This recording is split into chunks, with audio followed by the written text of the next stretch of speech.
Yeah, yeah, yeah, yeah, yeah, yeah, yeah, yeah.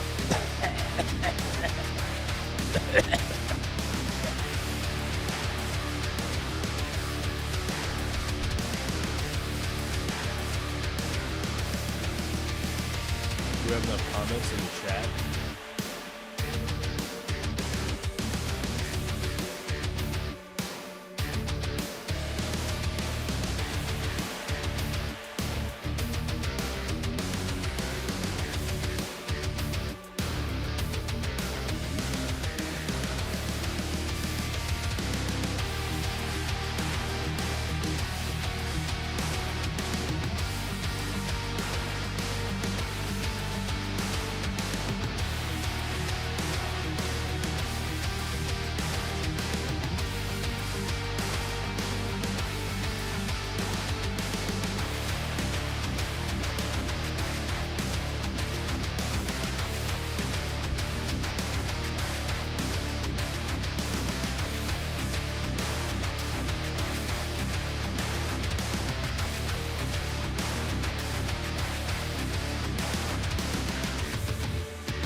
Is there a button around here? I think there's a button around here. Buttons. Oh, we lost all our viewers. Time to push the button. We lost all of our viewers, so that means it's time to push the button. I'm the only one chatting over here. Other than Aubrey, Frank Dominguez, Wesley's Fish Club, and Alyssa Bentley. What's up, everybody? It's Monday. How you doing? By the sound of my voice and the title of the stream, can you figure out what's going on with yours truly over here? Last week we talked about the daughter. The lovely, lovely daughter of mine was sick all weekend. Sick as a dog. She was just yucky. Sick child. Little tiny micro 4-year-old. Look at this.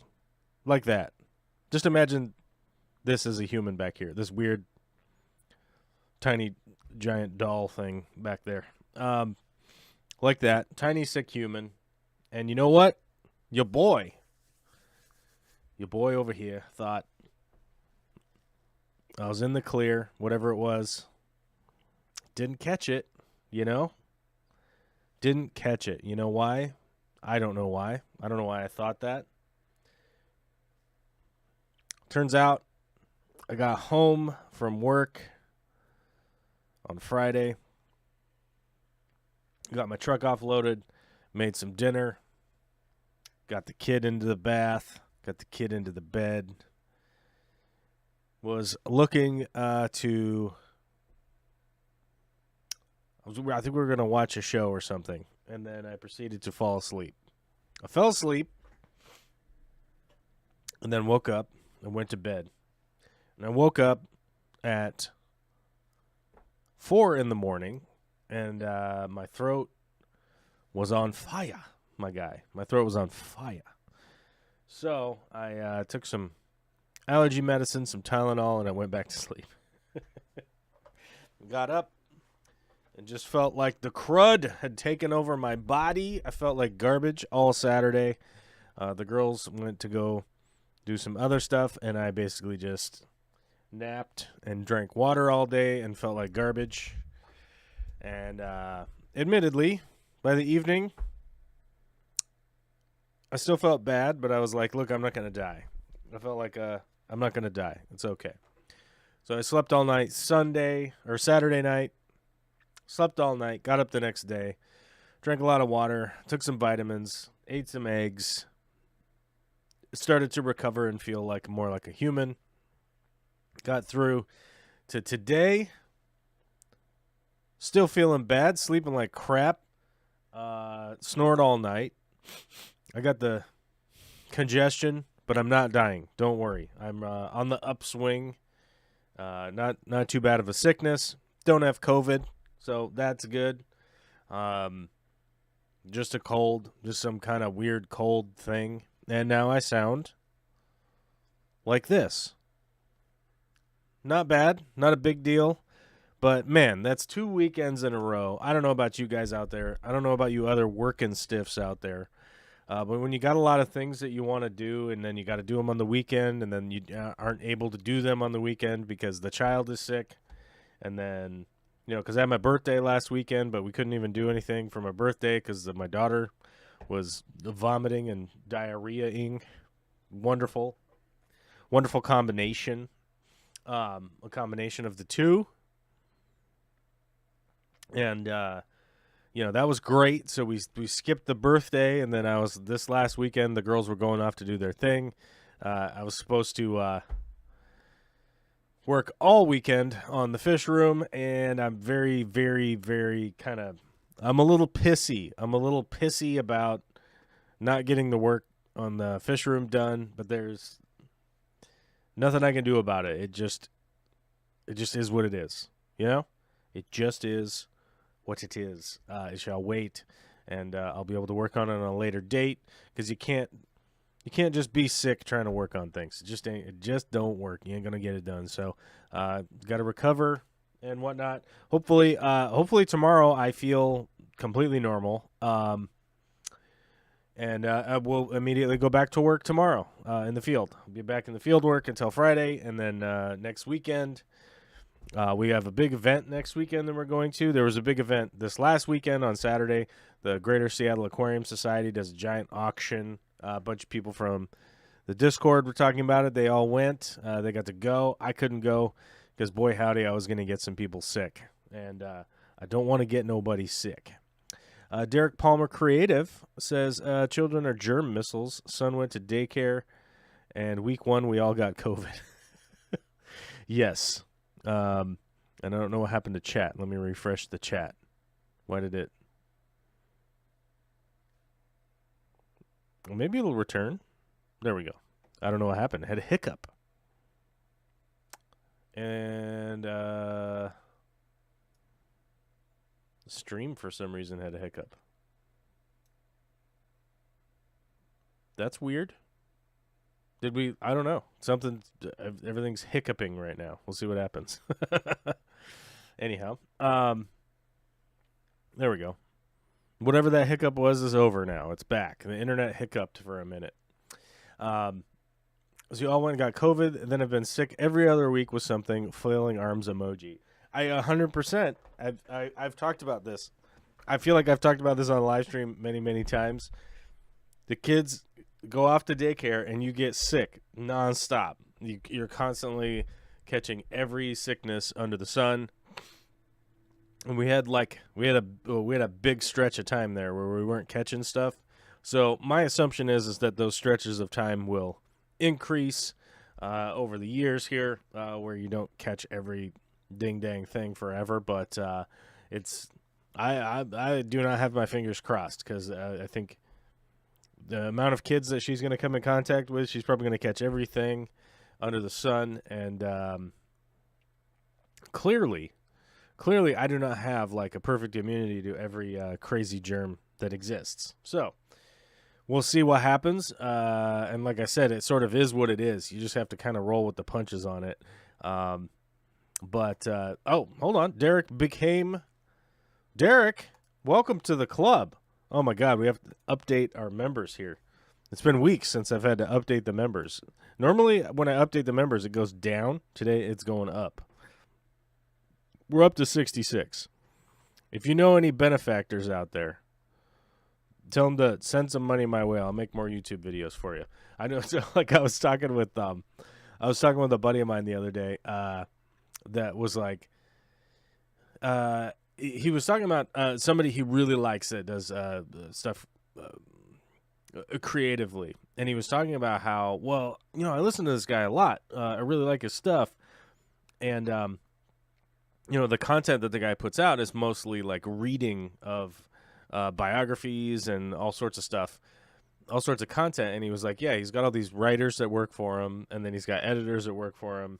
He's essentially the presenter. And I was like, boy howdy, wouldn't we all just love that job where we just get to be the presenter? And I told him, I was like, yeah, that always has been my big barrier. Like, I don't have an editor, I don't have a writer, I don't have a camera guy, I don't have a sound guy, I don't have somebody to work on my thumbnails, I don't have people help me like research. I don't have a lot of that. I don't have a team. And that has always been the big sort of roadblock for me, is that like I can film stuff, I can make things, wearing all the other hats is where everything just gets totally cattywampus, and it's a wild stuff. But I was really hoping to get an editor at one point, and I did for like a couple weeks right when Olivia was born. But that was like a temporary editing solution, and Jake did a great job. I really liked what he did, but he ended up he's not an editor. He just was helping do editing, and I was like, oh man, this could work. This could be good, So, but I've yet to find somebody who like really wants to edit or whatever, or the money to just pay somebody. Wesley's Fish Club, same law, just sick once every 3 weeks. Yeah, that's basically how that's gonna go. Derek says, everyone is telling me the first year is the worst, then it calms down a bit. Your theory seems to hold from what everyone is telling me. Yeah, that's actually the thing that I've noticed, is that the first year, it's like we're sick all the time, constantly. I mean, I don't know. There are times where I kind of look back and go like, how the hell did we make it through that? How did we make it through that? I know that Vicky and I's relationship had some moments of WTF, LOL. But I think a lot of it had to do with the fact that like we had a kid, we're sick all the time, we're working, like, it just, I don't know how people make it through, but we do. We did.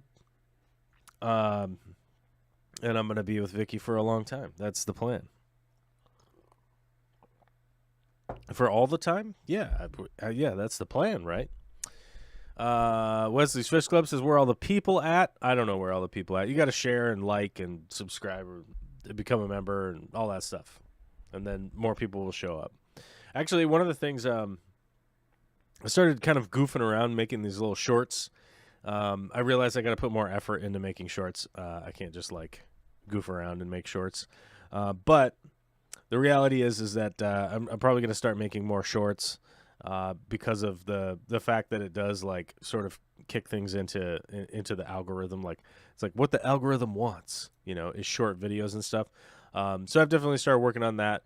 I do have a new update video for what's going on in the fish room. We're going to be getting that handled fairly soon. I don't know why the stream keeps hiccuping today. Why is it doing that? Because like the chat freaks out. I think it's YouTube's end, because it's YouTube freaking out over there. And then the chat drops off. All right. And then I have to refresh this. And then YouTube's stream gets weird. Okay. Well, I'm not really sure what's going on. If anybody tells me the stream is bad, I'll do what I can to try and fix it.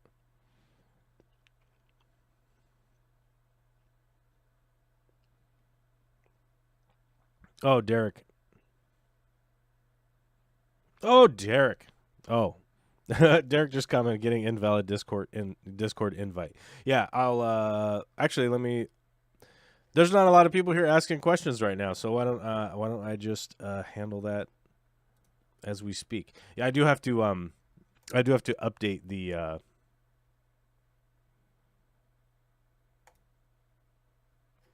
Is that the right link? Yeah. Yeah, I have to update the link on there. And I'll do it right now, cuz why not?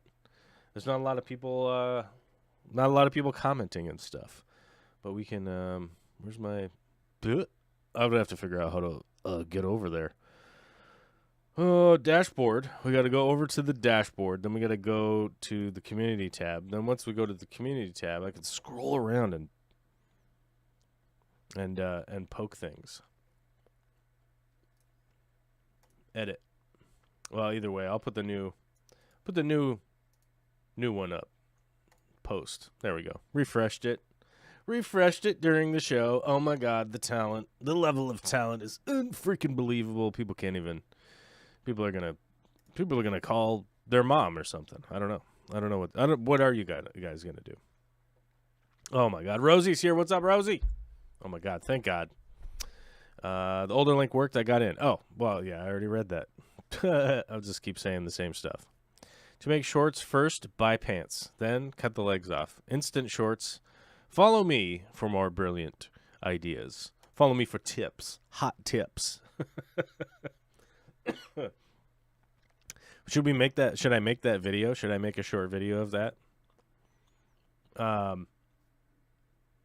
think the best way to cut the pant legs off is with a sword. I think, right? I don't have a sword. Actually, wait a minute. Do I have a sword? We might have a sword somewhere. I'll see if we have a sword, and then I definitely do have a lot of old pairs of pants I could cut the legs off and make them into shorts. So we'll see about it. You know what would be funnier, I think, is one of those old-timey paper cutters. The big, you know what I'm talking about? You guys probably know what I'm talking about, right? Paper cutter thing. Guillotine? This thing. Oh, you guys can't see what I'm talking about. I'd have to show you. Well, let me show you. Let me show you with my ability to show you. This thing. You know what I'm talking about? This thing? Right here? This Wang Jangler? It's apparently called a guillotine. And that's hot. You know what I'm talking about? I gotta find one of these and I'll make some short pants. Oh, you know what? One of my neighbors is a school teacher. I bet you they'll know. I'll bet you they'll know where I can find one of these on the cheaps. Okay. Plan in action. You know what would be weird is that I wonder if Vicky's got one. I bet you Vicky has one somewhere. That would be hilarious. Hilarious.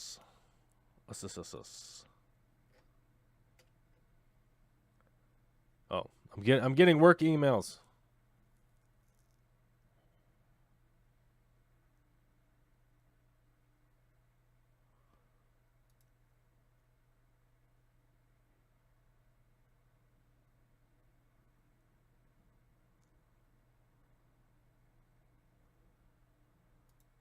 Hold on, I'm getting work emails.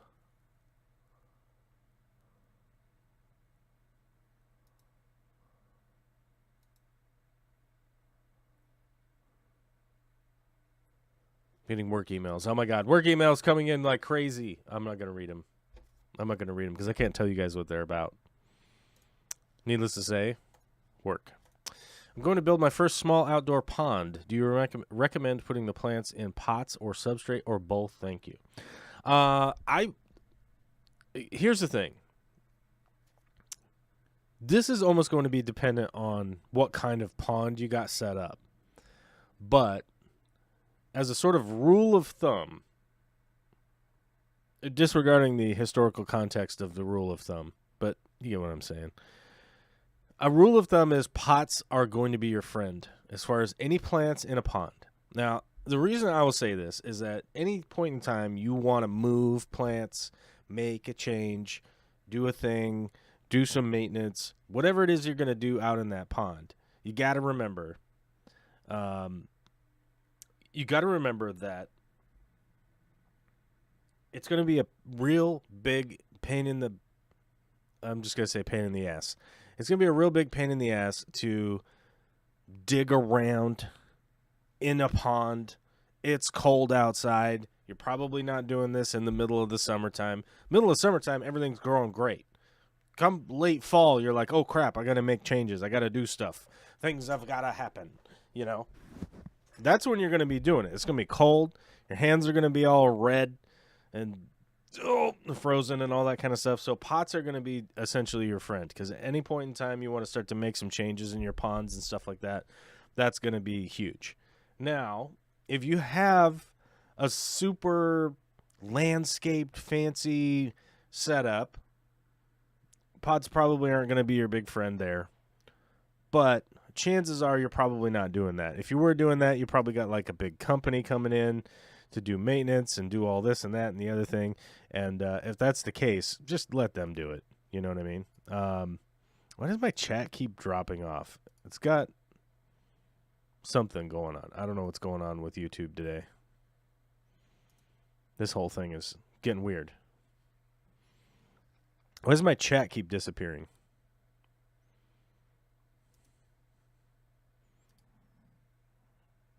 Why is it doing that? That is a weird feature. That's a weird feature I haven't seen before. Well, this streaming program is sus, I guess, is the best way to put it. The streaming software is sus. That's all I'm saying right now. I pay a bunch of money for this streaming software, and it is sus for sure. Yeah, so as far as that pond stuff, I would generally recommend pots. Pots with substrate. Get them hung in cool areas and stuff like that. A lot of the foliage is going to cover up the bad aesthetics of having pots and stuff like that, so I really wouldn't worry about it too much. I would just go with pots. Personally, unless you're doing a big fancy scape, landscape, all that kind of goofy nonsense. And if you're doing that, you probably don't really need my advice. If you're getting like super deep into the landscaping world, you probably just need help, a company to come help. Excuse me.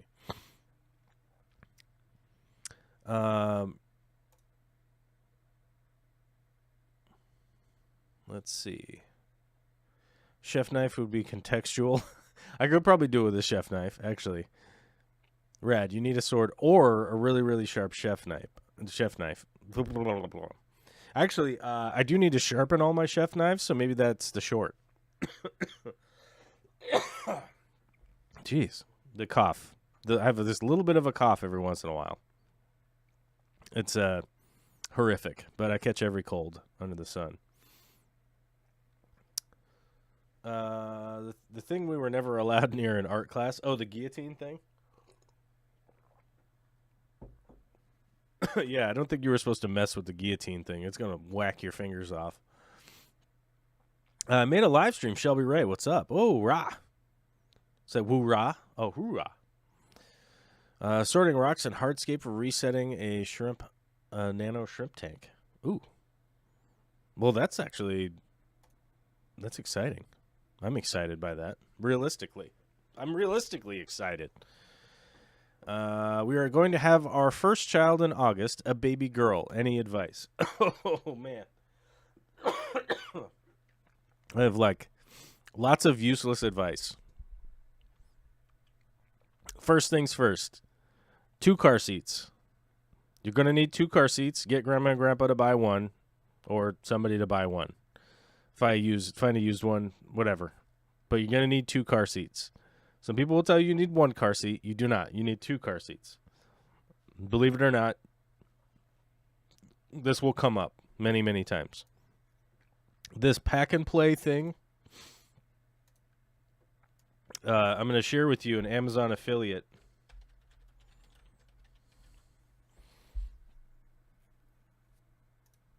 Amazon affiliate link. So if you go through the link and you buy a bunch of crap, I'm going to get rich from all of the 2% or 3% or 1%, whatever the commission is. I get commissions, okay, from Amazon links. Federal Trade Commission, I warned you. I feel like I'm within legality here. Okay, I'm sharing this Amazon link. This Graco pack and play portable thing. This thing will save your ass. Hard. This thing will save your butt over and over and over and over again. This thing will... Yeah. You need this thing. The pack and play. It's $70. You could change your baby on it. Diaper action. You could put your baby in there. You could go places with the baby. Put the baby in there. Put the kid in there. The kid can nap in there. You need this thing. You need this thing. 100%. Okay? I'm serious. It's a stupid pack and play thing. I thought it was the dumbest idea ever. It's brilliant. But you're going to need 2 car seats, first off. You're going to need this pack and play thing. Do not really buy clothes, okay? I'm going to warn you. I'm going to warn you, dudes. Oh, is there ads? Is that what's going on? Is there ads playing? I just got an ad break in the stream. Oh, crazy. Are ads turned on? Let me see. Hold on, let me look. Is there... Oh, I wonder where would that be? Stream health, shopping, analytics.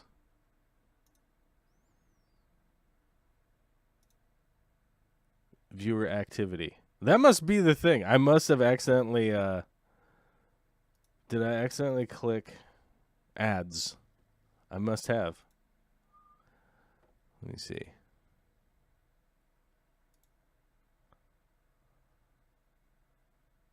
Oh my god, it's doing mid-roll ads. Okay, sorry about that. Sorry about that. I turned off the mid-roll ads.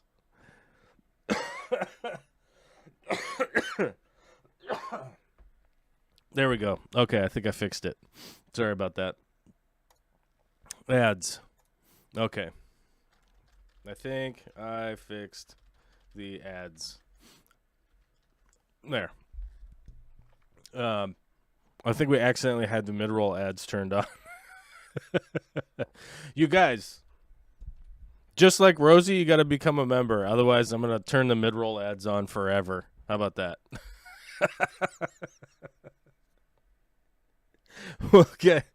We'll get 28 viewers and just hammer them with mid-roll ads, you know? What's up now, sucker butts? We'll get like 20 people watching and then just play mid-roll ads over and over again. My apologies. I accidentally clicked the mid-roll ads button when I was setting up the stream today. You know, my bad. Okay, back to baby advice. Okay. Bottles. The baby bottle thing will, you want that baby bottle, baby milk bottle heater thing. What the heck is that called?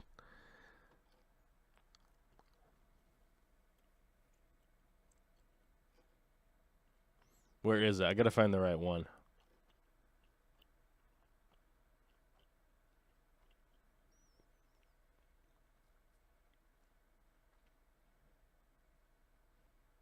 This thing. This stupid thing. Text. I gotta get the link. This is an Amazon link? Okay.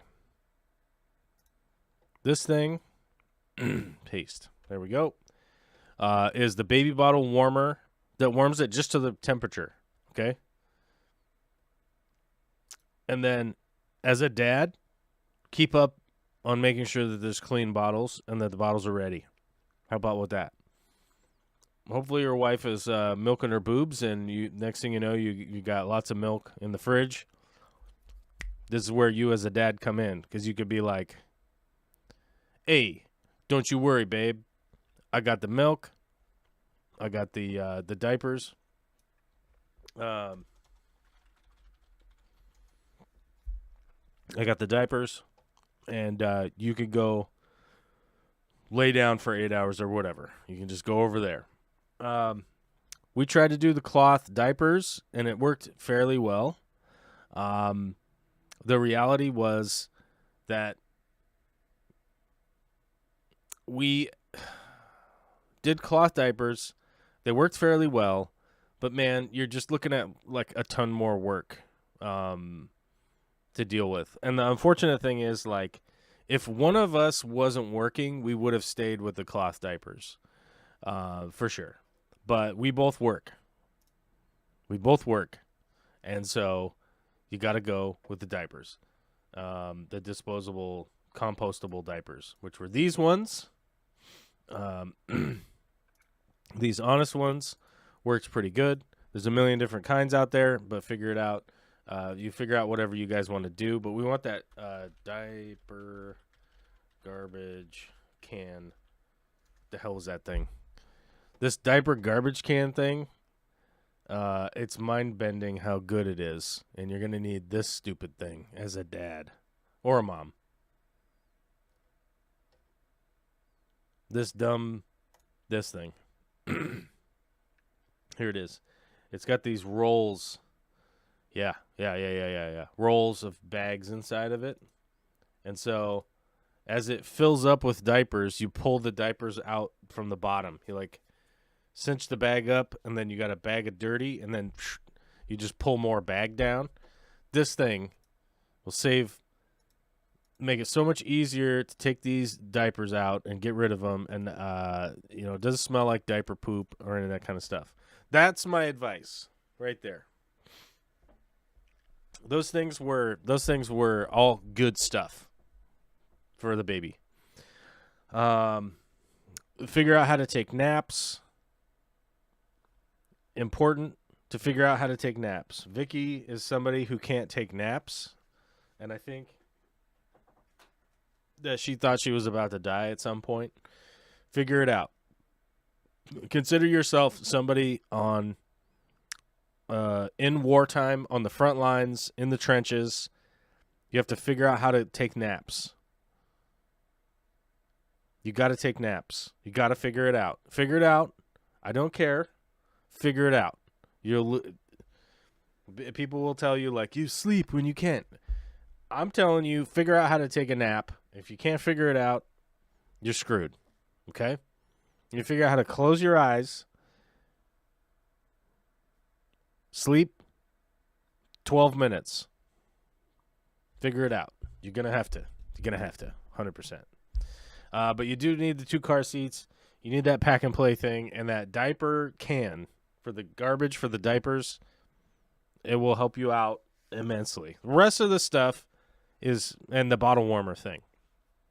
The rest of the stuff is you got to figure it out yourself. Be prepared to make mistakes. Be prepared to. There's a learning curve for sure. Be ready to make mistakes. You're probably going to yell at your kid once. You're going to feel real bad about it. Just remember, they're going to be okay. Don't strike your children. I mean, I feel like that kind of goes without saying, but you're probably going to yell at them every once in a while, but also at the same time, actually my mom gave me this advice. She was like, just go over there for 5 minutes, right? Like, if it's getting too crazy, just go over there for 5 minutes. If a baby's crying, the baby's crying, right? The baby's not going to be damaged by crying or whatever. But you will get wound up by a baby crying, 100%. The baby crying sound will. What's the hormone response? There's a hormone response. Hormone response to baby crying. During baby cry, dopamine may be the first to rise to assist with arousal, motivation, and decision-making circuits, including striatum and the amygdala. Yeah, oxytocin also rises quickly with the hypothalamus. That's right. So I was going to say the hypothalamus. Your amygdala, your hypothalamus, your oxytocin, and your dopamine will start, but that dopamine will dry out, and then you'll be like, oh dear God, we will never end, and you'll start to get like weird. When that happens, just go into the other room. You just go in the other room. Go over there for 2 minutes and just think, all right, I'm cool. Everything's fine. And then go back and then try and help. Oftentimes when baby are crying, they're hungry, they're tired, they got poop, they got whatever. You'll figure it out. But going through the list when the baby's screaming and crying it's crazy. Write it down if you have to. Derek says oxytocin changes how you process auditory stuff. Yeah, for sure. yeah, it sure does. It sure does. It's like anybody responding to a crime scene or crime scene witnesses. They don't know what's going on. Oh, Skoggs is here. He's a new child. He's a new child owner, or AKA dad. What's up, buddy? Oh, you know, Just being a just dad? Are you doing dad stuff? What's yeah, up? What's up, yep, Chief? dad stuff and things. Oh man, that's hot. I'm into it. Yep. Yeah, I got her right here even so that she could follow along with what's going on and hopefully learn something. Keep track, learn some nonsense. What advice you got? Your what? So what are you, a month in now? You're about a month in. Um, I'm trying yeah, to she do was the. born on March 31st, so I guess Oh God, you're 3 weeks 25 in. days. You're Yeah. yeah, you're like 3 weeks in. You're in the days still. You haven't even got. You haven't even Yeah. got. Haven't even got to weeks yet. Haven't even got to full term yet. That's true. That's true. The early baby came firing out of there like a rocket. Oh yeah. Yep. Yeah, Um, I don't know. Just I don't really have any advice. It's still new. it's still new. Everything's new. Did you get the diaper trash can? Yes. Okay. Yeah, that diaper. Yeah. I'm telling you, it's stupid crap like the diaper trash can that is just We got pivotal for like handling dumb stuff that you just don't.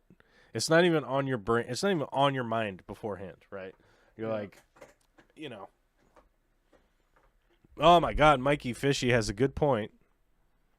That's completely unrelated. He says, make sure to pour one out for poor Tucker. Tucker Carlman, and what's his name from CNN? What's that guy's name? Don Lemon. Both cut. Both cut. Fox News. Tucker Carlman is gone, and Don Lemon off of CNN. Both gone. They're both out of there. Oh, is Skoggs quiet? I could turn him up. Don't worry. I think he's being quiet because his baby's there. But don't Oh worry. Just no, no, no. just talk normal. You're good. I got you. Oh, okay. Okay, I'll make sure your volume's good. I have to set you to 124%. Let's see. Yeah. Yep. That looks right. Okay. Yeah. They're Fox News has Tucker Carlson is out and Don Lemon is out from CNN. Kicked out. But we're not sure. I think Don Lemon was just dropped. Like I think they're like we just don't want you to work here anymore. The Tucker Carlson thing actually is probably going to be a level of hilarity that um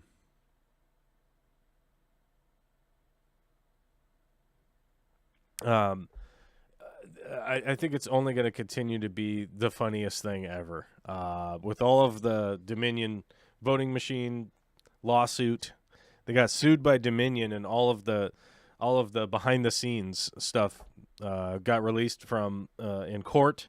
And you start to realize that all those people are just blatantly lying, and they all knew that they were lying the whole time. And it's really wild. It's really wild because I'm a guy that's like I'm not popular. I'm not famous. I'm not anything. I'm on the internet though. I come out here once a week and I do a live stream and stuff, right? Um and I see stuff like the Fox News stuff and I realize like all these people have just been lying to millions and millions and millions of people just so that they can make money. Um and I'm like, how? Why? Like why would you be going to do that when you could literally just not? Like whatever your opinion is, you could probably make a good argument for your opinion without having to be like a lying psycho. Like it's just so crazy. Um, and yeah, it's just like it's astounding to me. And then the thing that really makes me worry is how many people I know that have sort of gone into this complete dark place of the rhetoric that they've been listening to from like Fox News and whatnot. Like people that I've known for 30 years, and that I haven't seen in a year or two,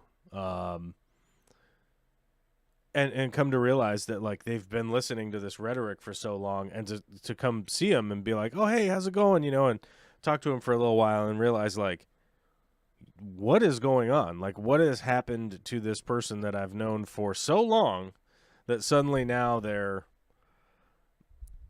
just like a blatant misogynist? Like, I mean, just casually kind of throwing sort of racist stuff out there and things. And you're like, do you think that this is normal? As a matter of fact, a really old friend of mine we kind of confronted a while ago with like all this crazy rhetoric that he started talking about. And he just decided, like, I'm not your friend anymore. Okay. And you're like, what? Oh. Okay. I guess you're friends with your new weird people that you're listening to on the radio or whatnot. And I don't know. It's very bizarre. It's very bizarre to see. I don't think that Tucker Carlson no longer being on Fox News is going to change anything with the people that continue to watch Fox News. I don't think it's going to change them, because it's clear from the documentation of behind the scenes that, like, the rhetoric that is being fed to the people that read it on air is not coming from necessarily from the people that read it on air. It's coming from that organization that is bringing that rhetoric to light and pumping it out to millions and millions of people. And I don't think it's good. I don't see the good in it. But anyhow, back to being new parents, right? Skoggs has a beautiful baby there.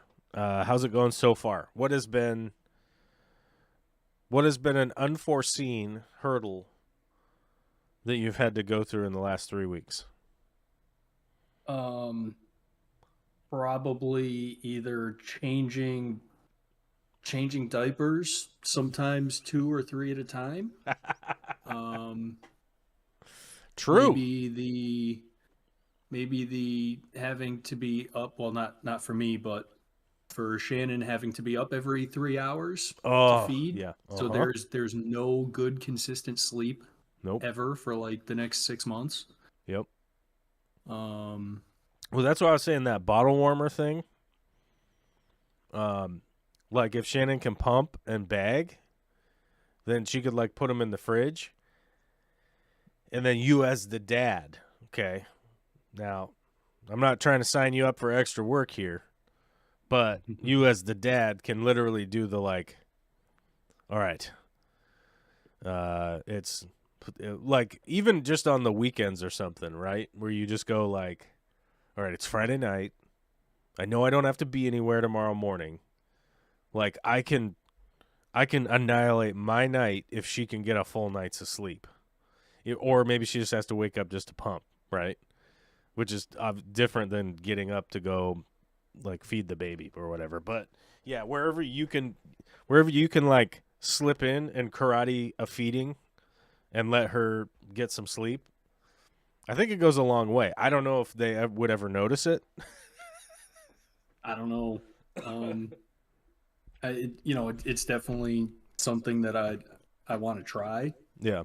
But so far, just hasn't worked out like that. Well, it's definitely one of those things. Like, I noticed with Vicky, like, Olivia would start crying, and, like, Vicky's, like, awake. Like, Vicky's a light sleeper anyhow. I mean, there would be, like, a mouse farting out in the yard, and she's gonna wake up like, what was that? Whereas for me, I think if a bomb goes off down the street, I'm probably like, what? Was that a thing? Yeah, we're pretty much the same here. Yeah.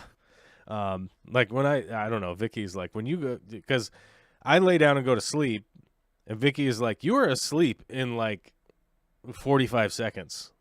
I'm like, yeah, it's because I laid down. It's time to go to sleep now, so I just, like, pass out. Like, I've reached the end of the day. I can no longer be awake anymore, so now I'll go lay down, and I fall asleep, and I'm out. I'm out until the alarm goes off. Oh yeah. Yeah. Yep.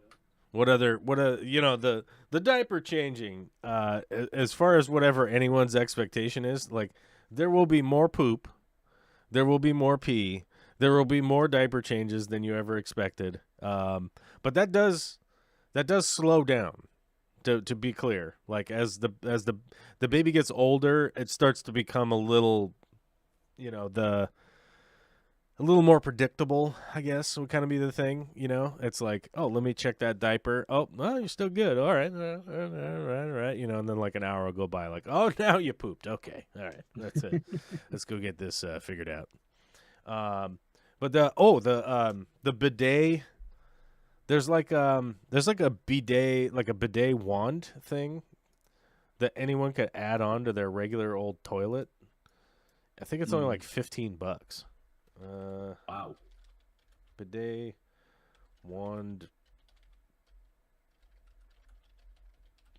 I don't know. It just comes off of a little standoff, and it's like a sprayer wand.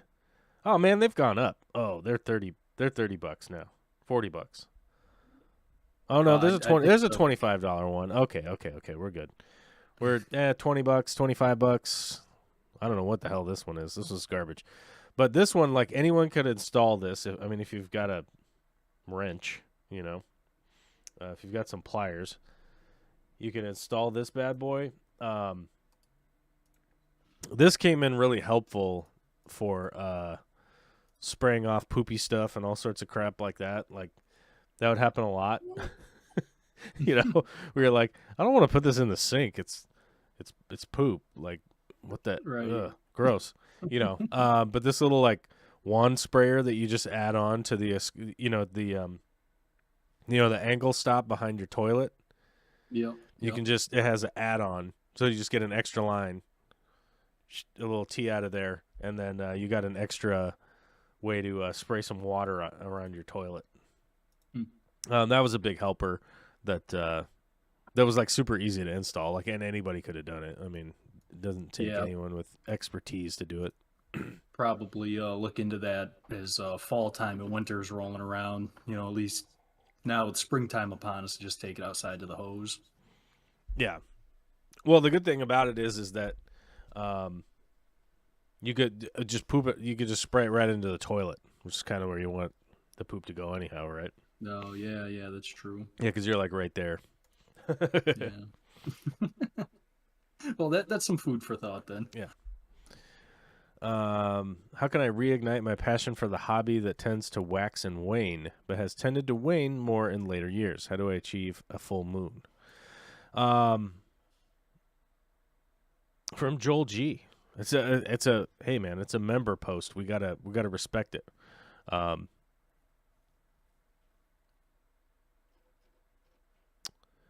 can I reignite my passion for the hobby? This is an extraordinarily difficult question to answer off the cuff, but I've kind of put some thought into this, and I've kind of wrote some stuff out, and I think that more often than not, this question gets answered with an answer that pretty much falls in line with just pure capitalism, right? Like, go buy a new tank, go buy a new filter, go buy a new light, find some, the pizzazz from just buying stuff. And I think that is not the place where you want to start to actually have like an honest reaction. Now, it does make sense to me when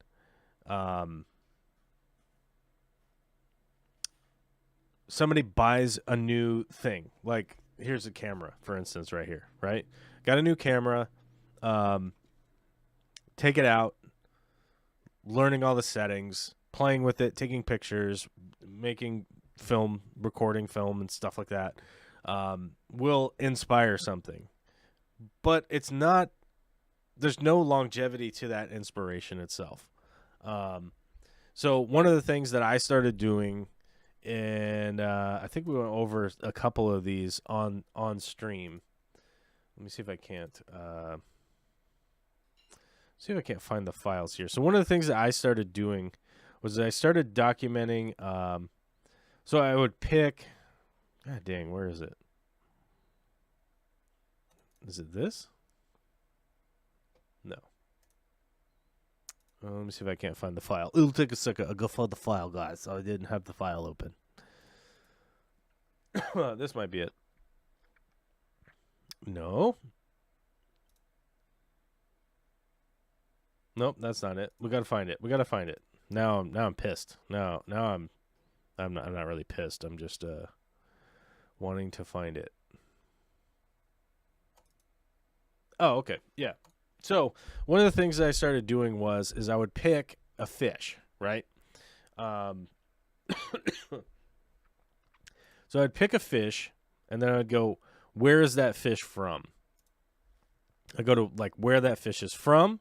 Now I want to go into a deep dive into what is I don't know if the ecology of the area is the right, but what's the biotope? Like what plants are from there? Like what is the expectation of that fish? Its natural environment that it's supposed to live in. Once I kind of figured that out, I started to figure out like what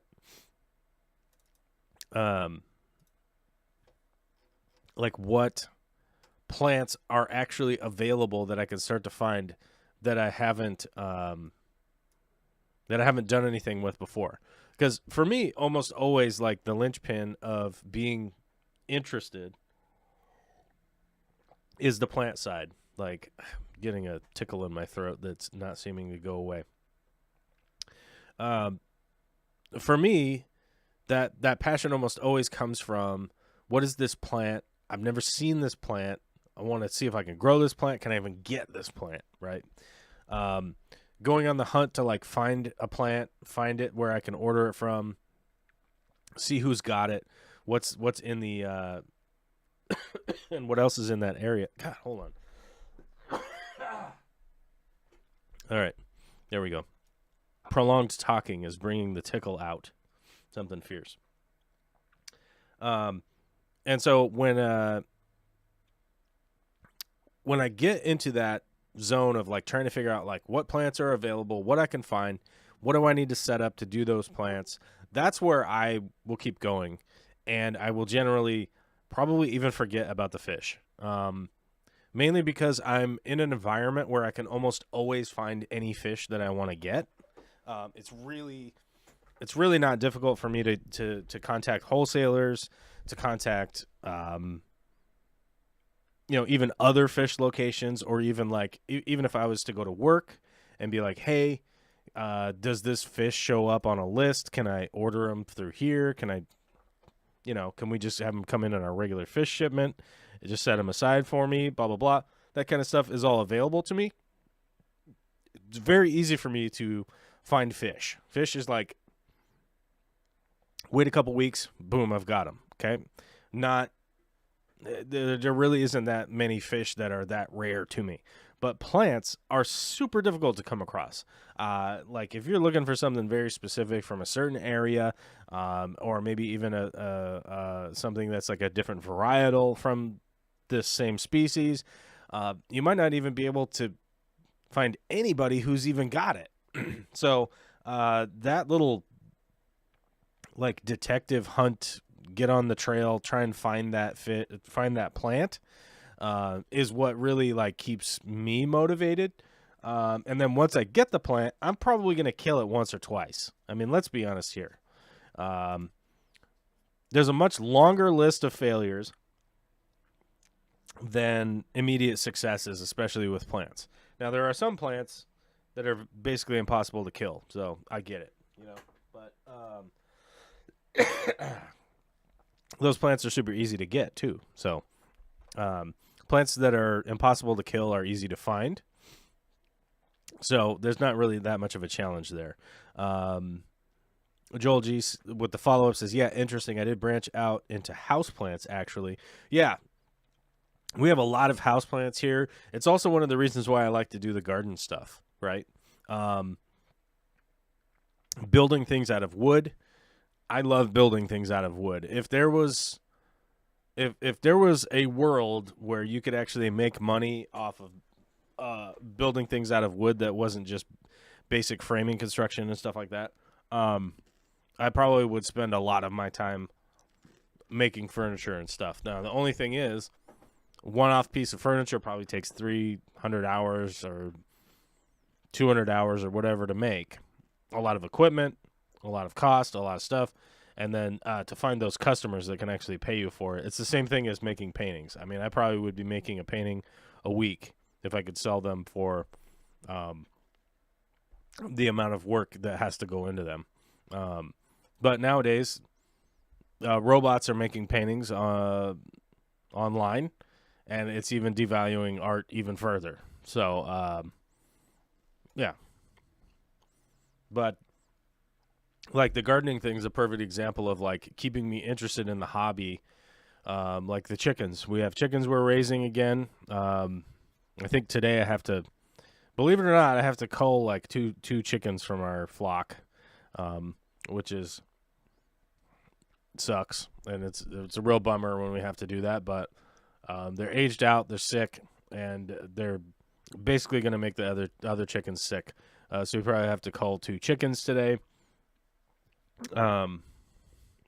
So all of that stuff all combines with keeping me interested. If it was just if I was really only doing one facet of the hobby, like one just little microcosm of the hobby, I don't think I would maintain my interest. You know, you guys know I like to make goofy, weird music and stuff. I can't spend a lot of time doing that, and I think honestly, if I was doing it 80 hours a week, I probably would lose my mind and find something else to do. But I try to keep my hobby as like, while from so many different aspects to keep me interested, and always trying to like improve this, improve that, make some changes, work on this, work on that, and that's just kind of how it goes for me to keep me going. Chevrolet, so for me, it was taking an honest look at which tanks I really spent time with and cutting back and taking down others that I felt kind of meh about. Yeah, I mean, culling some tanks is probably is almost always going to be a great answer to stay interested in the hobby. I know a lot of people that have way too many tanks. They can't take care of all of them. They don't have time for it, and they lose interest in them. There was a fish breeder I went to, or I don't even know if they were a breeder. I don't know. A guy with a full dedicated building outside, fish building, tanks floor to ceiling everywhere, and he probably had 6 of them that were worth recording. And it's mainly because he had built the hobby up so intense to the point where eventually he just started selling everything off and was just like, yeah, I guess I'm going to do something else now. Right. And so one of the big reasons I don't have 100 tanks or 50 tanks or whatever is because of that. It eventually sort of becomes into a job that is it's like a job that you don't get paid for. So I always kind of try to recommend people to, like, if you could build your display fancy pride and joy type tank and kind of get rid of the chaff, it probably definitely would help the average people. Nabokov fan 87 is here. What's up, buddy? Erna Pickery's here too. Oh, and they're saying hi to each other. I like it. I always like it when people say hi to each other in the chat. It's always nice. Nabokov fan says, I hope you're doing well today. I'm recovering from the sickness. I got sick. I basically, Friday I felt weird, but I was like, I just didn't know. I don't know if I was feeling weird. I don't know. But when I got home from work, I was like, oh, man, I'm exhausted. I made dinner, got Olivia to bath time and got her off to bed. And then I just basically fell asleep on the couch and woke up Saturday just like middle of the night. Crazy sore throat, dying, congestion. I was like, ugh. And then so I just spent all Saturday kind of recovering, Sunday recovering, and now today I'm not too bad, but I'm definitely not 100%. I wouldn't go doing lumberjack stuff today or anything like that. I'd probably cut my arm off. Probably have a chainsaw accident. As someone that is an IT guy, engineer by trade, automating the hobby is something that's fun as well as helps removes the friction of doing stuff I really don't enjoy. Water changes. Yeah, automating the stuff that is a waste, not necessarily a waste of time, but something that's kind of a time suck. You spend a lot of time like doing these same like repetitive tasks without seemingly getting a big result out of them, like water changes. If you can automate that, and make that aspect easier, hats off. It is a big time bonus. But the one downside to automating water changes is I've noticed that some people that have automated water changes don't actually do filter maintenance and stuff like that. So you got to remember that you still got to do the human part. That's going to be important for pretty much anybody.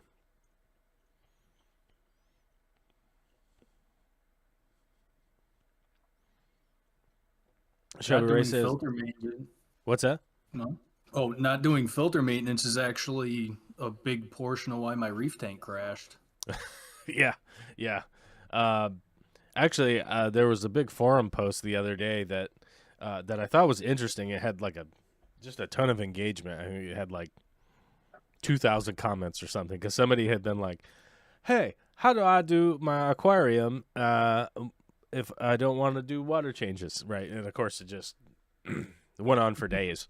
And the one thing that I didn't even bother to comment on it, I was just scrolling through it real quick. But if I would have had to make a comment, that there really is only two ways to run a reef aquarium. Never do a water change ever, or always stick strictly to a water change schedule 100% of the time. There's only two ways of doing it. And if you accidentally start to commingle those two, prepare yourself for a disaster. Prepare yourself for that. And I do. What's that? Oh, it will be a bad time. Mm-hmm. And I think about probably 12 or 15 years ago is when I started to kind of investigate that about reef tanks. Man, I may have to end the stream. I'm just going to keep coughing, I guess. I started to investigate this with some guy came into a store where I was helping the owner out with some stuff. And it just happened to come in while I was there. I was fixing something for him. And the customer came in. He said, "Hey, I've had this reef tank. I've had it running for like 10 years. I never did a water change, but then all of a sudden the other day, he got a wild hair up his ass and decided to do a water change. Like, it was all of a sudden he was going to start doing maintenance. And the owner that was there just started laughing in his face. Like, what are you doing? You know? And the guy was like, well, you know, that's like what I'm supposed to do, right? And the owner calmed down and then was like, okay, hey, man, I don't mean to be offensive or anything like that, but if you never did a water change, the worst possible thing that you could do now is do a water change. Like, you have completely ruined your system, essentially, right? And so later on, I started to kind of like, you know, I was kind of working with that guy going like, hey, what's that about? Like, I've only ever known people to sort of religiously do water changes. And he's like, well, actually, the funny thing with a reef tank is that if you never do a water change and like kind of periodically add a little bit to the system, like maybe they're not even testing, but they're just adding a little magnesium, a little calcium, a few things here and there. The system can run for a really long time because of all the minerals and the salt and everything that's in the system. Like, none of that stuff evaporates, right? So as long as they're maintaining and adding some fresh water to it, essentially, it's going to reach some kind of balance within itself that, like, you know, these corals probably won't grow as crazy.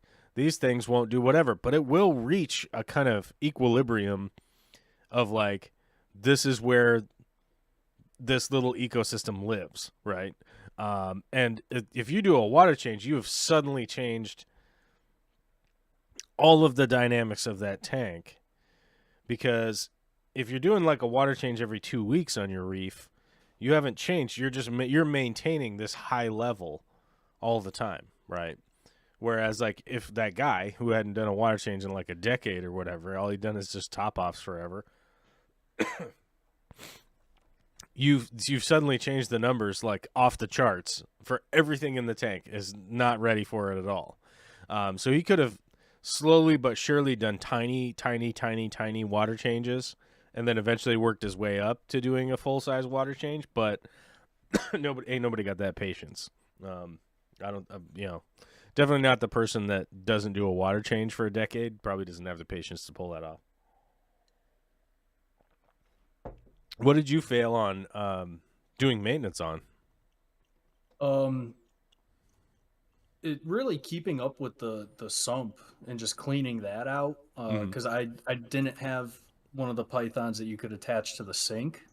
Mm-hmm. I just had like a regular manual python. So getting down there into the sump to clean it out was a chore, kind of, because I had to go like find a little power head and then find a hose I could attach to the power head so that it could go into the bucket. Um, and I think I really only did that twice. But then when we moved up here, obviously it all got drained out and things got like sloshed around. So when it started running again, a lot of that detritus settled in the sump, Mm-hmm. and my algae problem still wasn't going away. So I was like, you know what? I have a python now. I'm gonna My water change this week is only going to be sucking the sump dry, getting as much crap out of there as I can, Mm-hmm. and pretty much within like 2 or 3 days, I could see some of the hair algae just starting to die off, and I was like, wow. It was just whatever was down there in the sump, all those extra nutrients floating around. You just don't think about it because you don't see it all the time, you know. Um, but that like really helped. And now probably 90% of that hair algae is gone. And that was a few weeks ago. Mm-hmm. So it's had time to kind of die off, and I go in there and scrub the rocks with the toothbrush and suck out all the little pieces that come off, and Mm-hmm. yeah, it's moving in the right direction. But yeah, I will never let that go that long again without cleaning the sump, Right. just taking care of the filter. Yeah, and that's I mean that's always actually the funny thing is like it's the most basic advice, but it's the advice that you have to give out to the most people on the Right. most frequently, right? Um, I mean it's weird because people will send me a message, hey, what's up with my fish? What's going on here? It's like, when did you do maintenance last? You know, yeah, it's like the little fish tanks that we set up are very, very, very, very, very tiny ecosystems. They're very small. Even if you had 1,000-gallon tank and 600-gallon sump, that's basically a puddle, right? Right. That's the equivalent of like a 2-inch deep puddle out there. It's not. It's very small, right? And without the human intervention, like this very small ecosystem does not really stand a chance to continue to be appealing to other humans, right? Like, or to humans, essentially. Yes, a puddle outside has an ecosystem to it. There are things happening there. There's a lot of stuff going on, but it's not very aesthetically pleasing to humans to be like, yeah, there's some water on the ground over there, And when it comes to a fish tank, it's like we do have to remember that like a big part of it is the human interaction element, right? Like if you don't have something that is visually stimulating, or even like from a standpoint of like my fish are breeding, look at this, if you don't have a lot of that stuff going on, then it's a bummer, and like you're probably not going to care that much about it. But like it's always the one thing that is most commonly like my tank has a problem, and it's like, well, the problem's you, dude. Like go get to work. It's a tiny ecosystem, and it needs your help. Otherwise, it's going to continue to thrive, but it's going to thrive in a way that you are not happy about. It begs to reason the what are the like the Daphnia ponds outside? I don't know if you guys have ever done that before.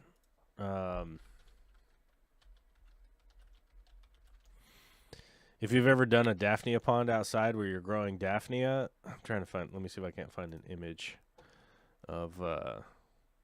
So you grow a bunch of Daphnia for feeding your fish. Keep your fish healthy. Fish food. They look like this. Here we go. I have to share it with you guys. I know. It's funny when I look at things and you guys are like, what are you talking about? Here you go right here. Here's a picture. Yeah. These Daphnia ponds that look like this.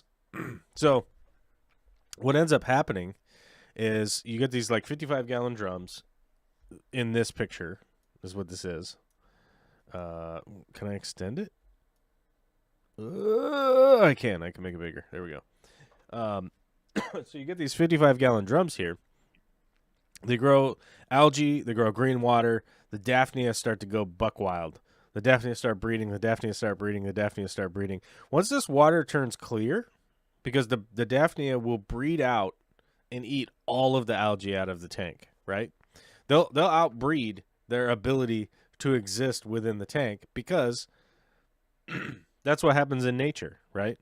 This period of time, the Daphnia come in to feed on this.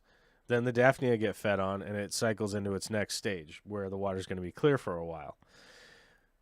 We would want to maintain this green water all the time, forever, because of our human need, right? Our human need is we want the food to grow in there, and we want how it works in nature, right? So those tiny ecosystems, they will resolve themselves into something else without human intervention, right? And that's the same thing with our aquariums at home. Without the human intervention, our tanks will resolve themselves into a different stage of the ecosystem within itself. We're essentially trying to maintain late spring, early summer all the time. It's kind of like what we're trying to do, and we never really go through winter and spring and all that kind of stuff. And we don't really do any of that, right? We don't necessarily do that ourselves. What happened with my stream? Did I lose? Oh my god, my bit rate's low. I don't know. We'll see what happens with the bit rate.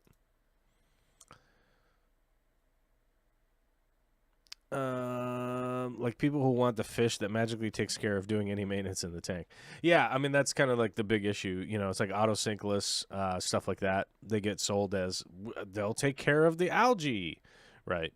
And the issue is that like just adding fish to the ecosystem will quote unquote eat algae. They'll quote unquote exist in there, but they're not going to resolve the system. Resolve the problems within the system for you. I almost always tell people to not buy a fish to solve a problem that you could solve with a little bit of work, right? Don't ever add a fish that is going to clear up the algae. Don't ever buy something that is going to do that stuff that you could do with a relatively small amount of work.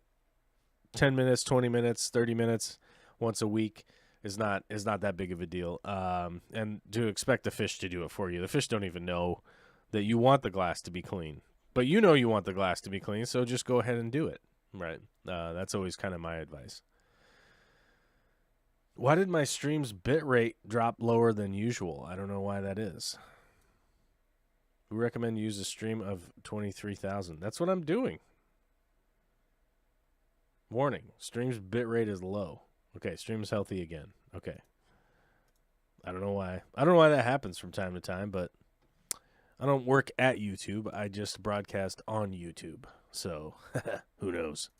If you were building a rack that held 4 20-gallon highs on a single shelf, would you use 2x6s for the spans? Oh, you were asking this earlier. And I missed it. I saw a question about 2x6s, and I didn't answer it. Nope. I didn't answer it. Nope, or you wouldn't use 2x6s? Oh no, I wouldn't use 2x6s. Oh, you nope. wouldn't? Nope. 2x4s. I don't know where that. Okay, if you were building a rack that held 4 20-gallon highs on a single shelf, would you use 2x6s for the spans? Typically, I don't use 2x6s all that often, except for in like sort of extreme cases like those racks that I build for the co-op. The vertical supports are 2x6s on those. and the reason for that is just to get an additional width because we have a lot of depth and a lot of weight. But typically speaking, I would use a 2x4. I don't remember the actual measurement, but it's normally like 800 pounds, right? Let's we can find a chart here real quick. 2x4. How much weight can the 2x4 hold? So it's 1,000 pounds, but I normally calculate at 800 pounds. That's why. So when standing vertically, such weight when it functions, a stud can hold 2x4 can hold about 1,000 pounds.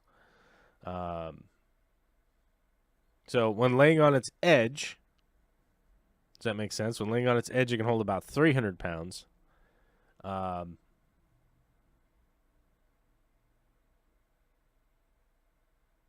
Yeah, when it's laying on its edge.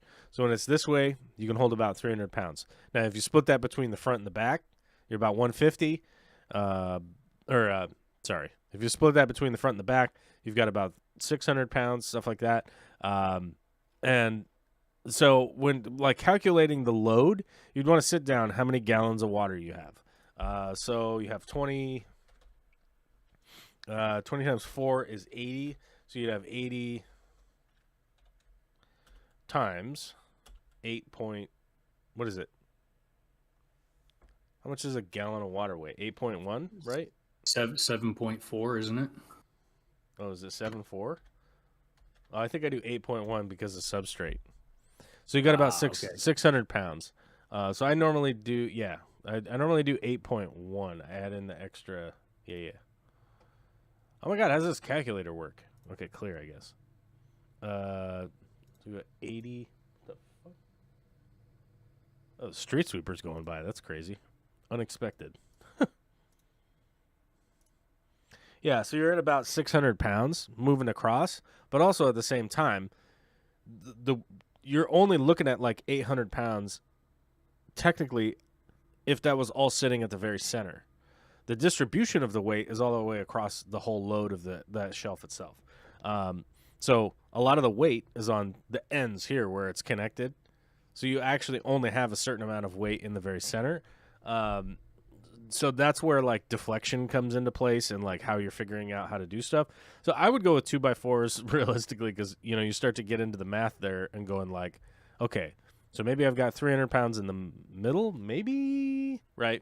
Split between two boards. Okay, so I got 150 pounds on each board. Okay, so you start to look, kind of into that, roughly 800 pounds per shelf. Yeah, but the distribution of the 800 pounds is all the way across. So, and then you could always add an extra 2x4 in the center if you like, to distribute the weight across that span, right? So a lot of the math and that kind of stuff, like sitting down to do it will really kind of rot your brain for a minute. But truth be told, I've built a bunch of shelves that held 4 20-gallon tanks, and I made a bunch of shelves that held how many? 6 20 gallons. Yeah, so like 3 and 3 is 6, I think, still. And I built all those with 2x4s, and there wasn't even any, they weren't even creaking or bowing or anything like that. So they'll hold plenty of weight. And then at the very least, you could always add a center brace in the back or a center brace in the front if you want to get 100% assurance. But how wide is a 20-gallon nowadays? I can't remember. 20-gallon.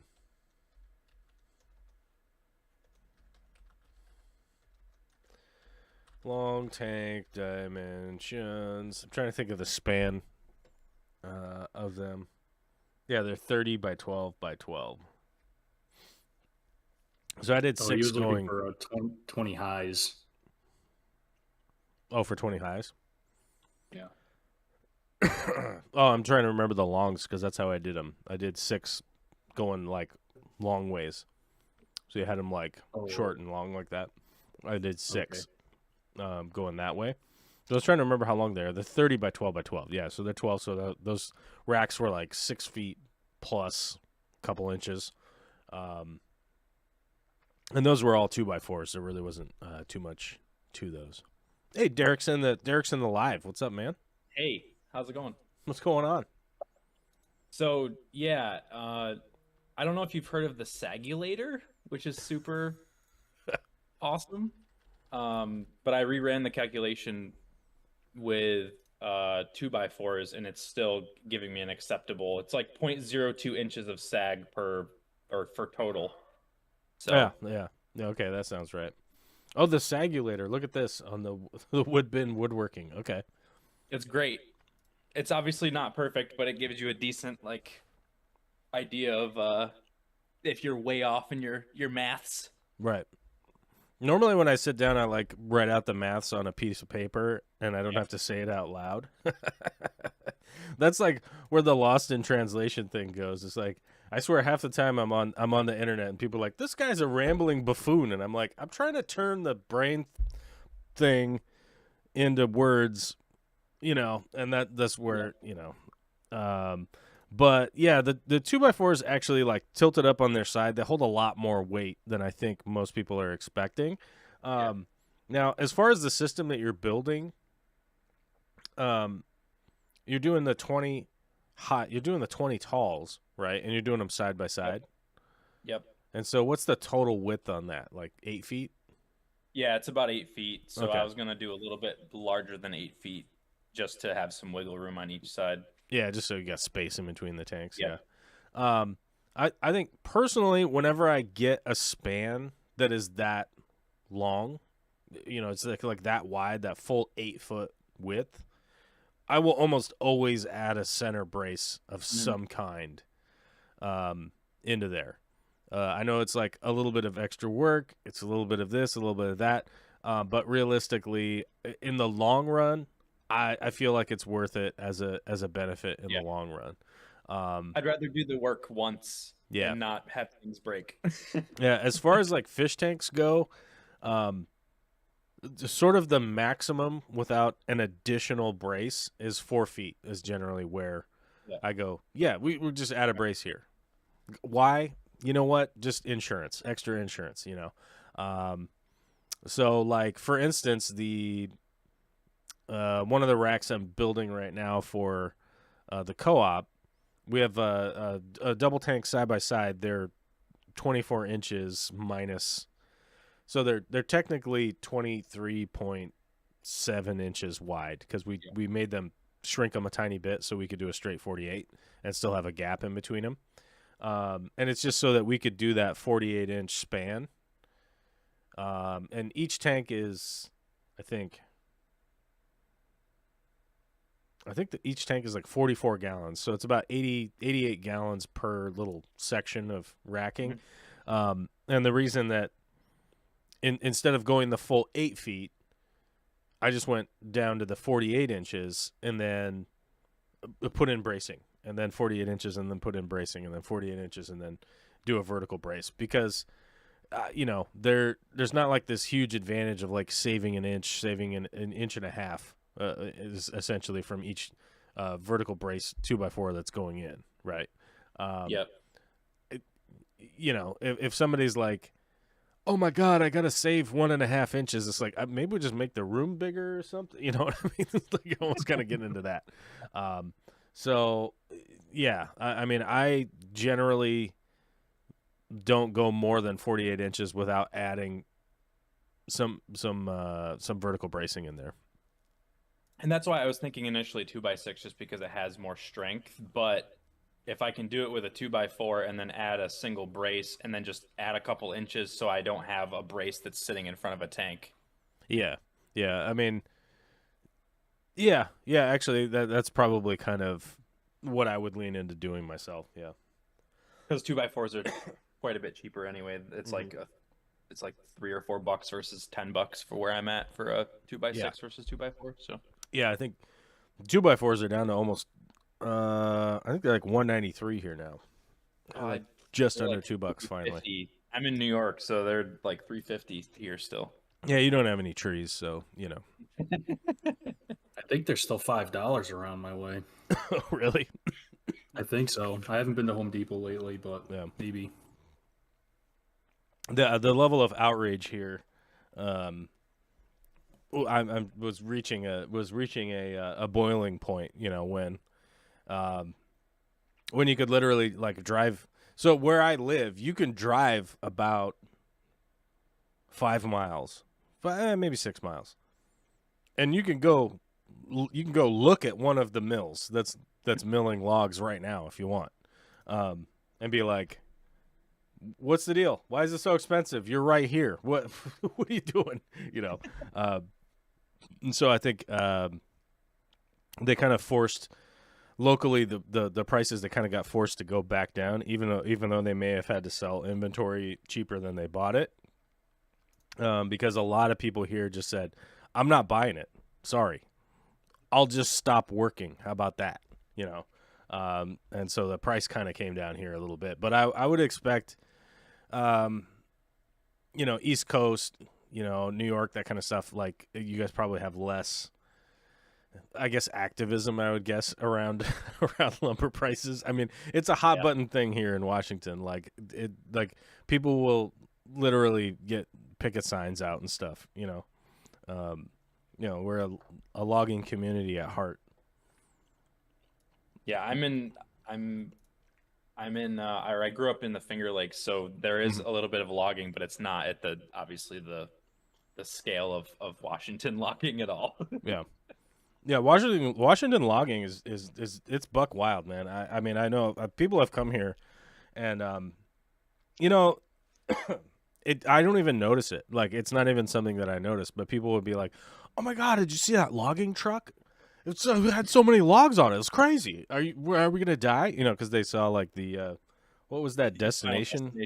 The final, yeah, they see Final Destination, and they think like, "Oh, we're all gonna die," And I'm like, I see him so often that it's just like, yeah, it's just another truck. I don't know, it seems normal to me, but and like somebody the Oso landslide. I don't know if you guys ever heard about the Oso landslide, but it's the deadliest landslide in American history, and it was like 7 years ago or something here in Washington.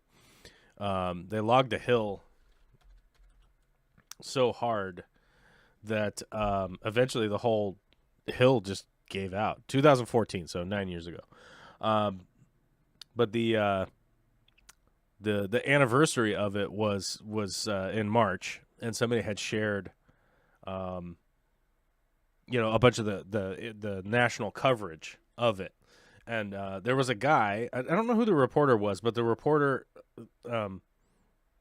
was like on the scene, on the ground, and he was some guy from the East Coast, and he was giving his take a little bit on what was going on. Like, he threw in a little bit of his, here's my editorial part, and he goes, it's amazing. I'm out here, and there's like all of these people have come out of the community, and it seems like every person out here was born with a chainsaw in their hands.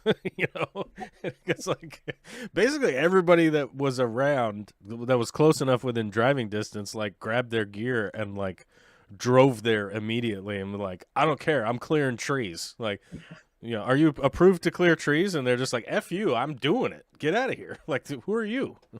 You can't tell me to stop. I'm doing work for free, like kind of stuff. And, like it's, to me, it's just so normal. I don't know. I mean, to me, it's normal. Logging is just, and there's trees everywhere, especially like people from the East Coast come out here and there's trees everywhere. Like, what the hell? I'm like, yeah. And believe it or not, we cut all of them down and they all grew back too, yeah.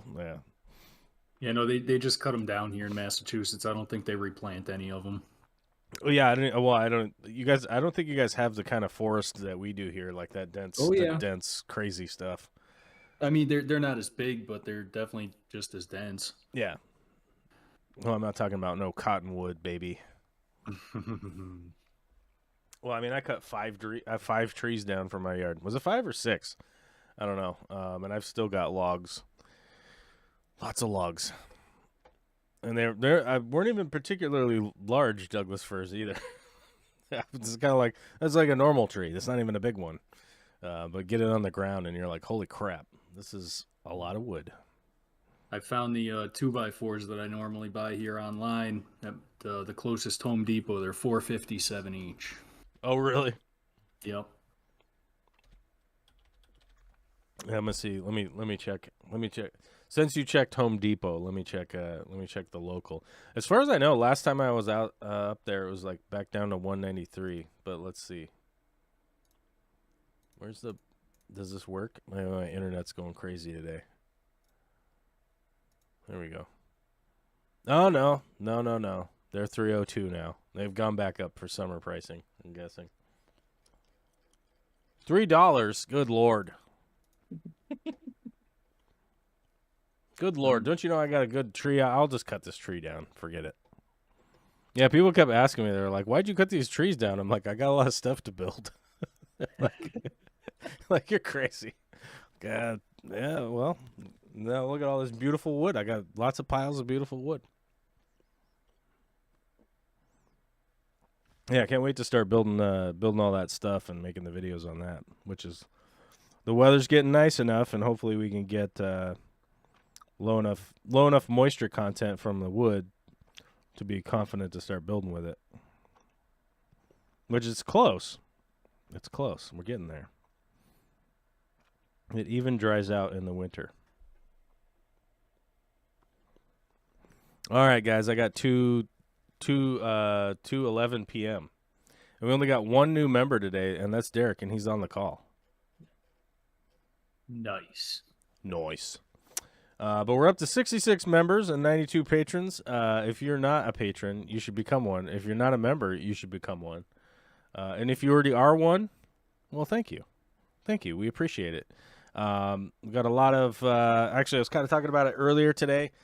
We got a lot of plans for videos and stuff like that. The execution of videos is very difficult when I'm the one-man wrecking crew, but I got to figure out how to Casey Neistat my life a little bit, one way or another. And we'll continue to do what we do. We're recovering from the current sickness, which we don't know what it is because the only test we have is for COVID, and that was negative. So I don't have COVID, but I have one of the other, what? How many colds do we think there are? We should look that up real quick. So many. How many 10,000. colds are there? Right now, strep is going around our neighborhood, which is super fun. Great. So that's probably next on our list. Yeah, I'm super susceptible to strep, so I hope I don't get it. More than 200 different viruses are known to cause the symptoms of the common cold. Oh, God. We at least know of 200 of them. That's rad.